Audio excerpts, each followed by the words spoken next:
ಮನ್ರೇಗಾ ಮಹಾತ್ಮ ಗಾಂಧಿಯನ್ನು ತೆಗೆದು ಈಗ ಜಿ ರಾಮ್ಜಿ ಮಾಡಿದ್ದಾರೆ. ನಮ್ಮದು ಹೇ ರಾಮ್ಜಿ. ಗಾಂಧೀಜಿ ಕೊನೆ ಉಸಿರು ಹೇಳುವಾಗ ಹೇ ರಾಮ್ಜಿ ಹೇಳಿದರು. ಇವರು ಜಿ ರಾಮ್ಜಿ. ಇದು ಗುಲಾಮಿದ ಸಂಕೇತ. ಬಹುಶಃ ಕಲಾಪದಲ್ಲಿ ಭಾಳ ವ್ಯಾಪಕವಾಗಿ ಚರ್ಚೆ ಆಗ್ತದೆ. ಚರ್ಚೆ ರೂಪುರೇಷೆಯನ್ನು ನಮ್ಮ ಬಿಸ್ನೆಸ್ ಅಡ್ವೈಸರಿ ಕಮಿಟಿ ನಿರ್ಧಾರ ಮಾಡ್ತದೆ. ನಾವೆಲ್ಲ ಸಕ್ರಿಯವಾಗಿ ಭಾಗವಹಿಸ್ತೀವಿ. ಸರ್, ಇದು ಮಾಡ್ತಾ ಇರುವಂಥ ಉದ್ದೇಶ ಏನು ಸರ್? ಈಗ ನಿರ್ಣಯವನ್ನು ಅವರಿಗೆ ಗಾಂಧಿ ಹೆಸರು ಪಚನವಾಗ್ತಾ ಇಲ್ಲ. ಗಾಂಧಿ ನುಂಗಲಾರದಂಥ ತುಪ್ಪ. ಅಂಥ ಒಬ್ಬ ಜಗತ್ತಿನ ಮೇಧಾವಿ ವ್ಯಕ್ತಿ ಇವತ್ತು ಅವರ ಹೆಸರನ್ನು ತೆಗೆದುಹಾಕಿರೋದು ಇಡೀ ದೇಶಕ್ಕಲ್ಲ, ಇಡೀ ನಮ್ಮ ಅಂತಾರಾಷ್ಟ್ರೀಯ ಮಟ್ಟದಲ್ಲಿ ಬೆಳೆದಂಥ ಖ್ಯಾತಿ ಗಾಂಧೀಜಿಯವ್ರದ್ದು.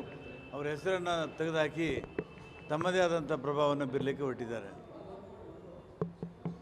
ಸ್ಥಳೀಯ ಚುನಾವಣೆಗಳಲ್ಲಿ ಬ್ಯಾಲೆಟ್ ಪೇಪರ್ ಬಳಕೆ ವಿಚಾರವಾಗಿ ಅದು ಎಲ್ಲ ಏನು ಭಿನ್ನಾಭಿಪ್ರಾಯ ಇಲ್ಲ.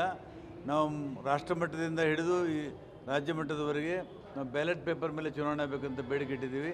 ಅದನ್ನು ಮುಂದೆ ಬರ್ತಕ್ಕಂಥ ಬೆಂಗಳೂರು ಮಹಾನಗರ ಪಾಲಿಕೆ ಚುನಾವಣೆಯಲ್ಲಿ ಪ್ರಯೋಗ ಶುರು ಮಾಡ್ತಾರೆ. ನಿಮ್ಮ ನಾಯಕರಲ್ಲೇ ಗೊಂದಲ ಇದ್ದಂತೆ ಯಾವ ಗೊಂದಲ ಇಲ್ಲ. ಡಿ ಕೆ ಸುರೇಶ್ ಅವರು ಬ್ಯಾಲೆಟ್ ಪೇಪರ್ ಈಗ ಬೇಕಾಗಿರಲಿಲ್ಲ ಅನ್ನೋ ಇಲ್ಲ. ಬಟ್ ಸರ್ಕಾರ ನಿರ್ಣಯ ತೊಗೊಂಡಿದೆ. ಡಿ ಕೆ ಶಿವಕುಮಾರ್ ಕೂಡ ಸರ್ಕಾರದ ಒಂದು ಭಾಗ ಆಗಿರೋದ್ರಿಂದ ಅದನ್ನು ಯಾರೂ ಬೇಡ ಅಂತ ಹೇಳಕ್ಕೆ ಸಾಧ್ಯ.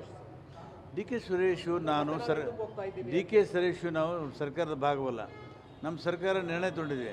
ನಿರ್ಣಯ ಪ್ರಕಾರ ನಡೀತಿದೆ. ಸರ್, ಈಗ ಈ ನಾಯಕತ್ವ ಬದಲಾವಣೆ ವಿಚಾರದಲ್ಲಿ ಇದು ವಿಷಯದಲ್ಲಿ ಅವ್ರು ದೊಡ್ಡವರು ಹೇಳ್ತಾರಲ್ಲ.